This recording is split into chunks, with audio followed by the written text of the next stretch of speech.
Olá, eu sou Rodrigo de Freitas, consultor da PG Law e sócio de Freitas e Vieira Advogados. Esse é o PG Talks, seu podcast semanal sobre governança corporativa. Nesse episódio, vamos tratar das regras tributárias aplicáveis às sociedades anônimas do futebol, a SAF, tendo em vista o veto do regime de tributação específica do futebol, TEF, previsto pela Lei 14.193, ainda pendente de análise pelo Congresso Nacional.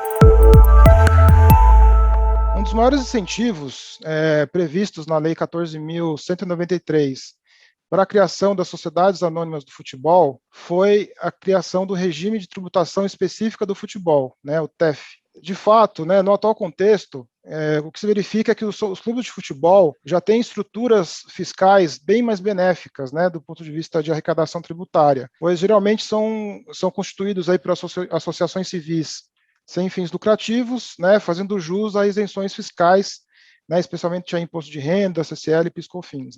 E aí mesmo os poucos tributos devidos, geralmente aí as contribuições previdenciárias, mesmo esses poucos tributos ainda assim geralmente não são pagos, o que se vê hoje é uma dívida tributária dos clubes muito grande, tanto de contribuições previdenciárias quanto também retenções na fonte.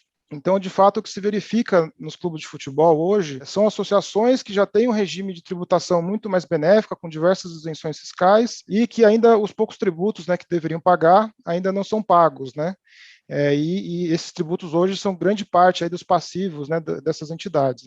E aí, dentro desse contexto, a Lei 14.193 criou esse novo modelo societário das sociedades anônimas do futebol, e para que houvesse um estímulo a que os clubes migrassem para esse novo modelo de societário, foi instituído esse regime de tributação específica do futebol. Basicamente, quais são as vantagens desse regime? Uma primeira vantagem, a principal vantagem, na verdade, é o seguinte: a tributação vai ocorrer de forma unificada. Os tributos seriam pagos de forma unificada, são imposto de renda, CCL, PIS, COFINS e contribuições previdenciárias. Então, esse pacote de tributos aqui, que são os principais tributos corporativos, eles seriam tributados de forma unificada, com uma alíquota, nos 5 primeiros anos, de 5%. E aí isentando-se as receitas relativas à cessão de direitos desportivos dos atletas. E a partir do 6º ano, essa alíquota de 5% cairia para 4%, só que passariam a ser tributadas também as receitas de cessão de direitos desportivos dos atletas. Então, o que se verifica aqui realmente é um regime de tributação muito benéfico, possivelmente um dos regimes mais benéficos que existiria hoje corporativos no Brasil. Porém, esse regime foi previsto de forma tão benéfica, de forma intencional, exatamente pensando que hoje os clubes já têm diversas isenções fiscais e os poucos tributos que eles deveriam pagar já não pagam.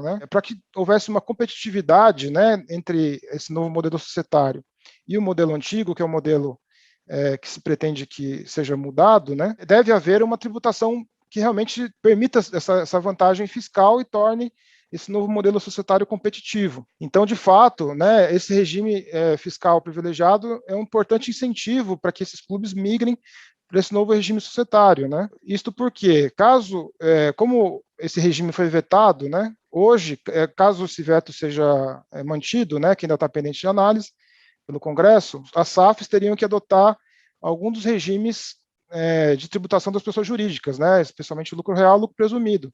E aí você teria, por exemplo, tributações que poderiam chegar até 34% aí de imposto de renda CSL, mais 9,25% de PIS/COFINS, 20% de contribuições previdenciárias sobre a folha, mais 3% aqui de contribuições ao risco de acidente de trabalho.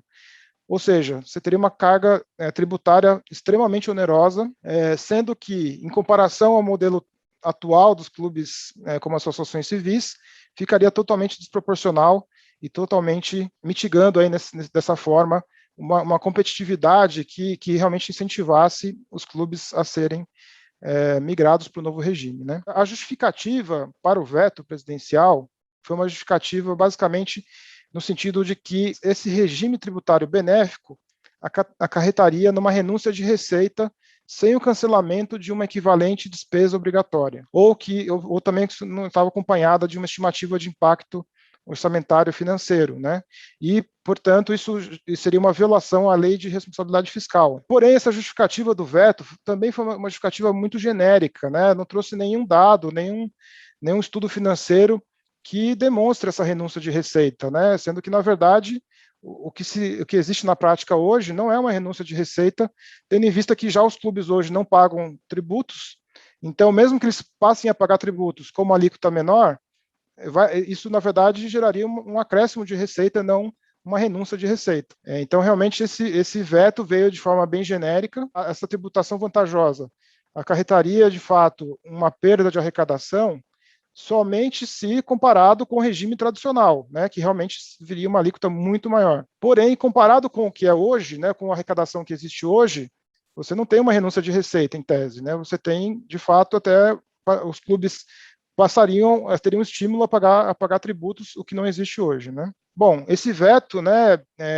ele agora encontra-se pendente de análise pelo Congresso Nacional, o prazo de 30 dias para análise já passou, então hoje esse veto se encontra pendente de análise aí pelo Congresso e isso hoje está travando a pauta do Congresso, assim como diversos outros vetos também que ainda estão na pauta aí para julgamento. Nesse atual contexto político que nós passamos hoje, né, isso faz com que essas análises demorem um pouco mais aí pelo Congresso, mas existe uma expectativa grande aí do setor, né, que esse veto seja rejeitado, já que essa migração para o novo modelo societário essencialmente precisa desse benefício fiscal. Caso contrário, vai ser muito difícil, né, as sociedades anônimas de futebol competirem com os clubes tradicionais de futebol no Brasil, que não pagam tributos, basicamente, né? Basicamente é esse o cenário que nós encontramos hoje e vamos acompanhar aí os próximos passos do Congresso e verificar se esse veto realmente vai permanecer ou não.